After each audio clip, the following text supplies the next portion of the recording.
कांग्रेस के पूर्व अध्यक्ष राहुल गांधी संसद की सदस्यता जाने के बाद एक्टिव मोड में आ गए हैं। अक्सर बीजेपी के निशाने पर रहने वाले राहुल गांधी ने 2024 लोकसभा चुनाव को लेकर कमर कस ली है।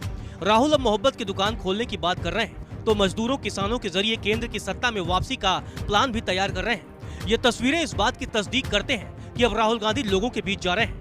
राहुल अब ट्रक में सवार होकर जनसंपर्क कर रहे हैं तो खेतों में उतरकर किसान मजदूरों से बात कर उनका हाल चाल जान रहे हैं। इसके अलावा बाइक बनाने वाले मैकेनिक से सियासी तकनीक भी सीख रहे हैं। दरअसल ये सब अचानक नहीं हुआ, बल्कि पिछले कुछ वर्षों में सोशल मीडिया पर जिस तरह से राहुल गांधी की छवि को पेश किया गया, राहुल ने उसे बदलने का बीड़ा खुद उठा लिया है। राहुल गांधी को अच्छे से पता है कि एक जननेता के लिए उसकी छवि खासा मायने रखती है। वही मोदी सरनेम मामले में संसद की सदस्यता जाने के बाद राहुल गांधी जानते हैं कि अगर उन्हें जोरदार वापसी करना है तो जनसंपर्क बढ़ाना होगा।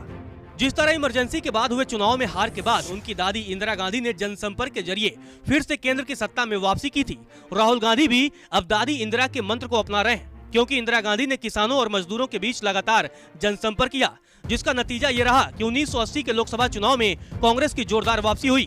2014 के बाद लगातार कांग्रेस के वोट बैंक में सेध लगता गया। एक समय देश के सबसे प्रभावशाली नेताओं में राहुल गांधी की गिनती होती थी, लेकिन सोशल मीडिया की वजह से उनकी छवि को काफी नुकसान पहुंचाया गया। सियासी पंडितों का मानना है कि ऐसा इसलिए हो पाया क्योंकि राहुल गांधी एक समय कम एक्टिव रहते थे। चुनावी जनसभाओं के अलावा राहुल गांधी लोगों के बीच कम ही दिखाई देते थे, लेकिन अब संसद की सदस्यता खत्म होने के बाद राहुल गांधी ने राजनीति के मूल मंत्र को आत्मसात कर लिया है और जनसंपर्क करना शुरू कर दिया है, क्योंकि एक जननेता के लिए जनसंपर्क काफी मायने रखता है। जनसंपर्क की वजह से एक नेता की छवि मजबूत होती है। वही भारत जैसे देश में जहां किसान और मजदूर मतदाताओं की संख्या सबसे अधिक है, ऐसे में चुनावी जीत के लिए इनके सहयोग की काफी जरूरत पड़ती है। 2014 और 2019 के लोकसभा चुनाव में किसानों और मजदूर वर्ग का एक बड़ा वोट बैंक बीजेपी के साथ गया, जिसकी वजह से बीजेपी को पूर्ण बहुमत हासिल हुआ।